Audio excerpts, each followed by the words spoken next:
Humans in the Pokémon world are built different.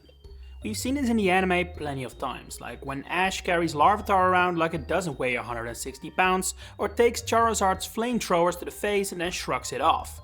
But if Pokémon were real, like I'm sure we've all once fantasized, I doubt you and I would be able to withstand the kind of powers Pokémon can just use willy-nilly. And that got me thinking, say Pokémon were real, what would then be the most dangerous one to encounter out of every generation? Before we can answer that question though, I want to quickly bring up two important points to consider for this video. First of all, legendaries are off the table for two simple reasons. One, if we did include them, every gen's winner would be a legendary and that's no fun. And two, their powers can be extremely undefined as a result of them being the stuff of legends and myths, which are prone to embellishing for obvious reasons. And that leads into another important thing to consider. I do not believe everything in the Pokédex is meant to be taken literally. It's a great source for information on Pokémon, don't get me wrong, but just like with any other source, we have to be critical of what is stated here. It can still be incorrect or similarly embellished. Take the infamous Macargo entry for example. There is just simply no way this Pokémon's body is 18,000 degrees Fahrenheit. That's the same temperature as the sun. Anything remotely close to a Macargo would instantly vaporize. This guy would be a walking nuke. Point being, I simply do not believe this dex entry for example is meant to be taken literally. Why some dex entries make absolutely no sense is a topic for another day, but I figured it'd be good to mention that although I will use the Pokédex as a source throughout this video, I don't take it as gospel. With that said, let's get the ball rolling in Kanto for Generation 1, which, as I'm sure you know, had a relatively high amount of more grounded Pokémon designs, with roots in real-life nature. And that means that the danger level of most is not too far off from our real-world animals, just with the added bonus of being able to breathe fire and the like, obviously. There are still some that stand above the common crowd, however, like Voltorb and Electrode. These are essentially sentient explosives, and while I doubt they would say level an entire building, a lot less power is needed to properly mess a person up. Wheezing consists entirely of toxic gases, meaning it's a Pokémon you definitely want to wear a mouth mask around, but compared to a fellow poison type, I think one will be able to manage it. Muk on the other hand, not so much. The Pokédex mentions that its footprints alone are enough to make the soil barren for years on end, and often talk about how its body is composed of all kinds of toxins blended together, which appears to be a lot more vile to be around than Weezing's toxic gases. I mean, there are literally several dex entries that warn you not to get too close to Muk. How many Pokémon can say that? However, despite all these serious threats, Muk is not my winner, for the simple reason that it's quite easily managed. Muk eats trash and gathers where trash is, so as long as the governance of your local area makes sure the streets are clean, you are unlikely to ever see one. And that doesn't apply for our winner for the original 151, Gyarados. Magikarp are everywhere. All that needs to happen is that one lucks itself to level 20 and now your local pond, river, lake or sea has a Gyarados in it that is capable of destroying entire cities. And whereas Pokémon like Charizard or Dragonite could also do that if they wanted to, they're not very likely to, I don't think. Not unprovoked at least. Gyarados though is known to be an incredibly violent, ill-tempered and aggressive Pokémon, said to frequently go on rampages where it destroys everything in its path. If Pokémon were real, Gyarados territories would be stated loud and clear on every single map, with strong advice to avoid it at all costs. Johto has always felt like one of the more peaceful regions of the Pokémon world to me, and that is reflected in its Pokémon population, I would say. Most of these Mon are threats on a local level at most, similar to some real-life animals like bears or wolves, but there are a few that possess seriously unsettling powers. The most simple of my top 3 is probably Steelix. It's a 10 meters long snake made of metal, what's not to fear? Well, it's habitat for one. Steelix live deep underground, near the Earth's core in fact, meaning that even miners wouldn't be likely to encounter them, it's more Onyx they would run into. Unknown is a more realistic threat, since their ruins can often be found not too far from human settlements, but they suffer from similar problems to legendaries. Their powers are very undefined. I mean, that's kinda their whole thing. Everyone can see there is something mysterious going on with the unknown, but no one knows exactly what it is, and the games have never truly nailed it down. So yeah, if you're the type to be particularly afraid of the unknown, then you literally have your answer. but my pick is a Pokemon where the arguments are more rooted in facts we know are true. And that means we land on the land version of Gyarados, if you will, Tyranitar. While it is significantly rarer, I think that's fair to say, the simple fact that Tyranitar lives on land makes it an immense threat to anyone living near its territory. If there's one thing the Pokédex has repeatedly stated about Gen 2's pseudo-legendary, is that it is capable of so much destruction it can change entire landscapes, making mountains and rivers vanish to the point maps need to be redrawn. And something tells me they wouldn't leave villages or settlements alone either. Next up, Generation 3, which has an interesting group of Pokemon from this perspective. For example, we have the largest Pokemon in existence, Wailord, which could cause a ton of problems based on that alone, but real-life whales are similar in size, and those are hardly some of the most dangerous animals around. On the other end of the spectrum is Dusclops, which is said to be able to suck in anything into its body like a black hole. But when the Pokédex brings out the good old phrasing of "it is said," I immediately begin having doubts toward its legitimacy. Many ghost Pokemon have entries like this, where it feels like they're written more as ghost stories and less like factual accounts. There is even evidence of this with Drifloon, set in the Pokédex to lure children away, but this is later shown to not be the case in Legends Arceus. Another Hoenn Pokemon I would hate to spend any time with is Exploud. I mean, it looks like it could shatter your eardrums by merely whispering. But several Dex entries mention Exploud really only roars and raises its voice in battle, meaning that in passing it's probably not the worst Pokemon to be around. And so, my winner for this gen is a Pokemon directly based on a real life animal, essentially just improving the original design to make it even more deadly and dangerous. Sharpedo. Sharks are already some of the most dangerous animals in the world, so imagine if they be lightning fast and had teeth that tear right through iron.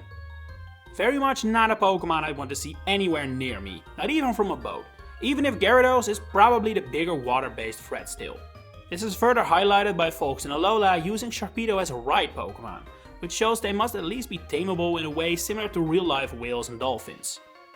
Then again, I guess every Pokemon is tameable, that's kinda the premise of the whole series, but you get what I mean, right? Then we had the Sinnoh, Region of Legends, that as such all do not count.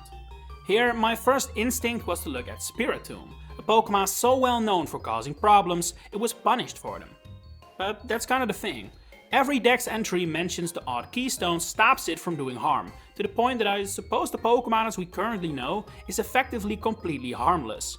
Of course, Dusknoir was also high on my list, as a result of Dusclops missing out in Hoenn, but to my own surprise, Dusknoir's Dex entries are actually less threatening than Dusclops's. It guides lost spirits to the spirit world, which it is in contact with apparently, which honestly sounds more noble than threatening. So yeah, Gen 4 is another region where the more spiritual and psychological horrors lose out to raw physical power and danger. But I do think the winner might be a little more surprising than the well-known threats of the first 3 gens, being Drapion. This is a Pokemon capable of flattening cars with the power of its claws, and if that wasn't enough, it also has poisonous venom in its arsenal to create a double whammy of danger. They apparently call Drapion the Sand Demon in Galar, which all the more highlights how vicious it is. And you can't even hide from it either, since Drapion can rotate its head 180 degrees into any direction. Truly an underrated dangerous Pokemon, I wanna say. On to the largest group of all, Generation 5, which, as such, comes with a long list of potential candidates. What to think of spiders and centipedes the size of a car, a bipedal crocodile that can flatten one with ease, jellyfishes that may look goofy but are responsible for plenty vanished ships, and the Chandelier line that are well known for draining the life energy of nearby humans. And that isn't a spooky ghost tale either, we've seen this happen in both the anime and the games.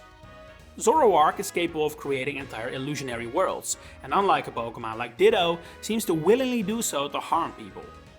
Gothitelle has psychic powers strong enough to distort the night sky, whatever that means, and is said to be able to tell the future and even their trainer's lifespan. Could that be because the trainer's life ends when Gothitelle decides it's time?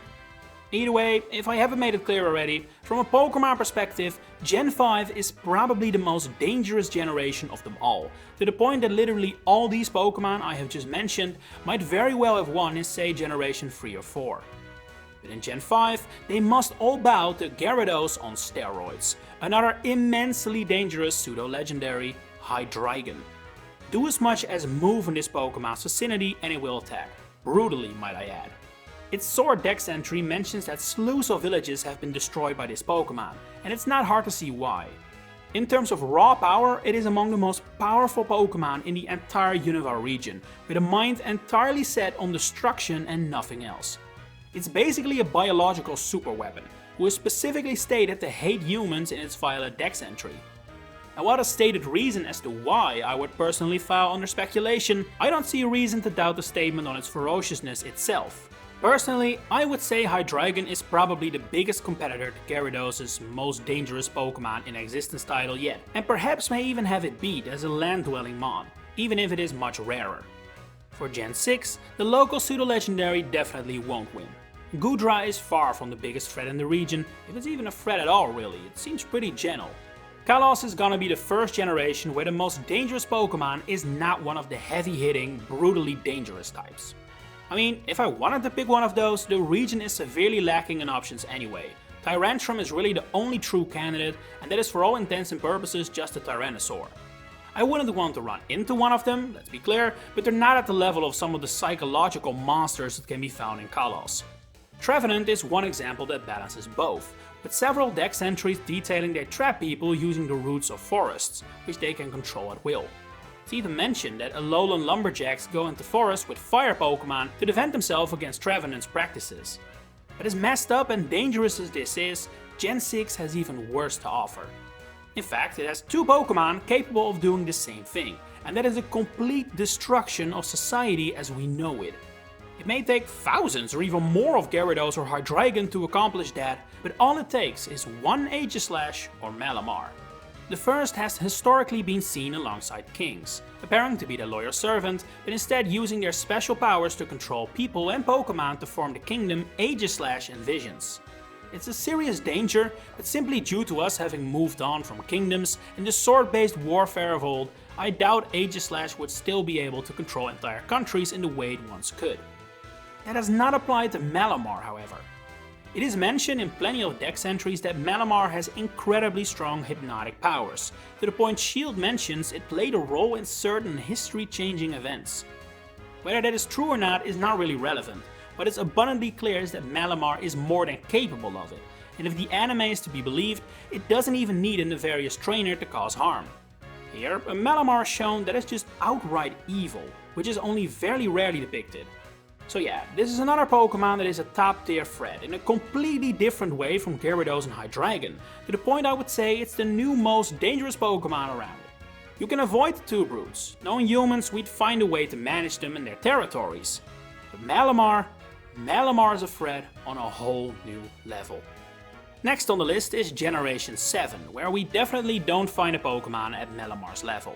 There is Mimikyu, which could cause some serious harm by taking off its disguise, but that isn't exactly something it will do out of its own volition, so I'd wager you'd be safe most of the time. Palisand is basically the Trevenant of the beach, trapping and possessing people that come across it, but in the grand scheme of things, avoiding Palisand should be significantly more doable than avoiding Trevenant. And so, for the most dangerous Pokemon of Alola, we must look at a much more common threat, one you could actually see yourself encountering. And that box is very effectively ticked by Beware, the evolved form of one of the region's most popular pets, Stuffle. Similarly, Beware may look cute, but as plenty of its dex entries explain, it can easily snap your spine with a friendly hug. Hell, there is literally one dex entry that mentions it frequently kills its own trainer. There's a very short list of Pokemon who can say that, I'll tell you that much. Another entry from Ultramoon outright does my work for me, confirming that Beware is often considered the most dangerous Pokemon in Alola. So say for yourself, who am I to disagree? Next up is Galar, which was probably the most difficult generation of them all. For some reason, this crop of Pokemon just appears to be fairly harmless and gentle. The most serious dangers are confined to the Gigantamax forms, but those are so incredibly situational that I don't think we can count them. Hell, they would technically not even work if Pokemon were real, unless Power Spots were as well. So we instead look for dangers that don't require an additional form to be a threat, which ironically enough led me to a trio that actually do have G-Max forms. The first is Centiskorch, a giant bug that uses its flaming body as a whip. I'm gonna pass on meeting that, thank you. It's also mentioned to be excessively hostile, similar to previous winners, so that makes it a good candidate, although the fact it doesn't actively seem to seek humans out is what makes me skip out on it as my pick. So what about Grimmsnarl? It's said to be incredibly strong, capable of beating even Machamp, so your average human wouldn't stand a chance. And unlike Centiskorch, it also actively seeks humans out, but appears to only target them for pranks and mischief and not so much brutal violence. It sounds more annoying than dangerous really, and that cannot be said for my winner for Gen 8, Hatterene. Violet's dex entry for it puts it better than I ever could. Beware of forests that show no signs of living creatures within. You may have wandered into Hatterene's territory. This Pokemon has a radar for negative emotions and seeks to take out anyone in the vicinity that fits that description. Imagine having a bad day already when a random Hatterene from a nearby forest decides she has a problem with that and hunts you down. Literally every being in existence sometimes feels negative emotions, meaning literally nothing and no one is safe from the wrath of Hatterene. And that wrath may not be as vicious as Malamars or Hydreigons, but for a Pokemon that seeks you out specifically, it doesn't need to be. And finally we have Generation 9, where I think we can all agree we need to look at the Paradox Pokemon. Their threat is so severe they've made Area 0 an off-limits area to all but the strongest trainers, and have canonically harmed both people and Pokemon. However, there is also a problem. Deciding between them is an outright nightmare. Very little is known about the Paradox Pokemon's individual behavior, especially since most of their dex entries dive into speculation and some of the wildest stories our favorite bestiary has ever produced. The ones we do know have harmed people, fatally even, are Great Tusk and Iron Treads, but neither feels like the greatest danger of the generation if I'm being honest. Especially Iron Treads, like this thing isn't even a meter tall. Even if its dex entry is correct and that it works like a weapon, I would personally still pick Great Tusk over it at least. The only Paradox Pokemon that is outright stated to be ferociously aggressive is actually not one of those two, nor the Paradox versions of previous winners Tyranitar and Hydreigon, but instead Screamtail, the Paradox version of sweet little Jigglypuff. It will apparently attack anyone that comes near and has a savage nature, but once again it's Screamtail's size that gives me doubts. But the thing is, Paldea just doesn't have that many super dangerous Pokemon. None are as untamed and wild as the Paradox Pokemon are, and those are extremely mysterious beings that we know very little about. So yeah, a bit of a downer ending, sorry about that, but my vote goes to Green Tusk. It has canonically caused serious harm and even death, and out of the 3 Paradox Pokemon who are confirmed to be hostile, I would consider it to be the greatest threat to a human, even if it might just be the least dangerous winner of this video. And that has been all of them. What's a Pokemon you would hate to run into? Which ones do you consider to be the most dangerous? Share it in the comments below. If you enjoyed this video, please consider giving it a like and subscribe to the channel to stay updated on all my future Pokemon content coming up. For now, thanks for watching and enjoy the rest of your day.